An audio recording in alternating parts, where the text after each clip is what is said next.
Hi all, ನಮಸ್ಕಾರ ಎಲ್ರಿಗೂ. Welcome back to my channel. ಇದು ವೆಡ್ನೆಸ್ಡೇ ಮಾರ್ನಿಂಗ್ ಮಿನಿ ಬ್ಲಾಗ್ ಆಗಿರುತ್ತೆ. ಇವತ್ತು ಭೀಮ್ ಅಮಾವಾಸ್ಯೆ ಇದ್ದಿದ್ದರಿಂದ ಬೆಳಗ್ಗೆ ಬೇಗನೆ ಎದ್ದು ಪೂಜೆ ಎಲ್ಲ ಮುಗಿಸ್ಕೊಂಡಿದ್ದೆ. ಇವತ್ತು ನಾನು ಲೆಮನ್ ಗ್ರಾಸ್ನ ಬಳಸ್ಕೊಂಡು ಒಂದು ಡಿಟಾಕ್ಸ್ ಡ್ರಿಂಕ್ನ ಮಾಡ್ಕೊತಿದ್ದೀನಿ, ಅಥವಾ ಗ್ರೀನ್ ಟೀನೂ ಮಾಡ್ಕೋಬೋದು. ಇದರಿಂದ ಇವತ್ತು ಇದನ್ನು ಯೂಸ್ ಮಾಡೋದ್ರಿಂದ ನಮಗೆ ಸಾಕಷ್ಟು ಹೆಲ್ತ್ ಬೆನಿಫಿಟ್ಸ್ ಇದೆ. ಯಾರೆಲ್ಲ ಫ್ಯಾಟ್ ಲಾಸ್ ಮಾಡಿಸ್ಬೇಕು ಅಂದ್ಕೊಂಡಿದ್ದೀರ ಅವರು ಡೈಲಿ ಇದನ್ನು ಕುಡಿಯೋದ್ರಿಂದ ಬೇಗ ಫ್ಯಾಟ್ ಲಾಸ್ ಮಾಡ್ಬೋದು. ಇದರಿಂದ ಬ್ಲಡ್ ಶುಗರ್ ನಾರ್ಮಲ್ ಇರೋ ಥರ ನೋಡ್ಕೋಬೋದು. ಜೀರ್ಣಕ್ರಿಯೆನೂ ಚೆನ್ನಾಗಾಗುತ್ತೆ.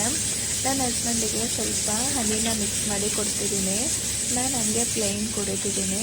ಟೇಸ್ಟು ಏನೋ ಆ ಥರ ಕೆಟ್ಟದಾಗೇನಿರಲ್ಲ, ಚೆನ್ನಾಗಿರುತ್ತೆ. ಇವತ್ತು ನಾನು ಬ್ರೇಕ್ಫಾಸ್ಟಿಗೆ ರಾಗಿ ದೋಸೆ ಜೊತೆ ಹಾಗಲಕಾಯಿ ಗೊಜ್ಜು ಮಾಡ್ಕೊತಿದ್ದೀನಿ. ಇದು ತುಂಬ ಚೆನ್ನಾಗಿರುತ್ತೆ, ಸ್ವಲ್ಪನೂ ಕಹಿ ಇರಲ್ಲ. ಫಸ್ಟು ಹಾಗಲಕಾಯಿನ ಡ್ರೈ ಆಗಿ ಫ್ರೈ ಮಾಡ್ಕೊಂಡು ಎತ್ತಿಟ್ಕೋಬೇಕು. ಈಗ ಅದೇ ಬಾಣಲಿಗೆ ಎಣ್ಣೆ, ಸಾಸಿವೆ, ಕರಿಬೇವು, ಈರುಳ್ಳಿ ಹಾಕಿ ಚೆನ್ನಾಗಿ ಫ್ರೈ ಮಾಡ್ಕೋಬೇಕು. ಇವಾಗ ಫ್ರೈ ಮಾಡ್ಕೊಂಡಿರೋಂಥ ಹಾಗಲಕಾಯಿ ಹಾಕ್ಕೊಂಡು ಸ್ವಲ್ಪ ಫ್ರೈ ಮಾಡಿಕೊಂಡು ನಾವು ಹಾಗಲಕಾಯಿ ಎಷ್ಟು ತೊಗೊಂಡಿರ್ತೀವಿ ಅಷ್ಟೇ ಟೊಮೊಟೊನೂ ಬೆಳೆಸ್ಕೋಬೇಕು. ಟೊಮೊಟೊನೂ ಅಷ್ಟೇ ಸಣ್ಣದಾಗಿ ಕಟ್ ಮಾಡಿ ಇಟ್ಕೊಂಡು ಹಾಗಲಕಾಯಲ್ಲಿ ಸೇರಿಸಿ ಸ್ವಲ್ಪ ಫ್ರೈ ಮಾಡ್ಕೋಬೇಕು. ಇದನ್ನು ಈ ಟೈಮಲ್ಲಿ ಇದು ಸ್ವಲ್ಪ ರುಚಿಗೆ ತಕ್ಕಷ್ಟು ಉಪ್ಪನ್ನೆಲ್ಲ ಸೇರಿಸ್ಕೊಂಡು ಸ್ವಲ್ಪ ಫ್ರೈ ಮಾಡ್ಕೊಳ್ಳೋಣ. ಇದಕ್ಕೆ ಮನೆಯಲ್ಲಿ ಬಳಸೋಂಥ ಸಾಂಬಾರು ಪೌಡರ್ನ ಯೂಸ್ ಮಾಡ್ಕೊತಿದ್ದೀನಿ. ನಿಮ್ಮ ಮನೇಲಿ ನೀವು ಯಾವ್ದು ಯೂಸ್ ಮಾಡ್ತೀರಿ ಅದನ್ನು ಸೇರಿಸ್ಕೋಬೋದು.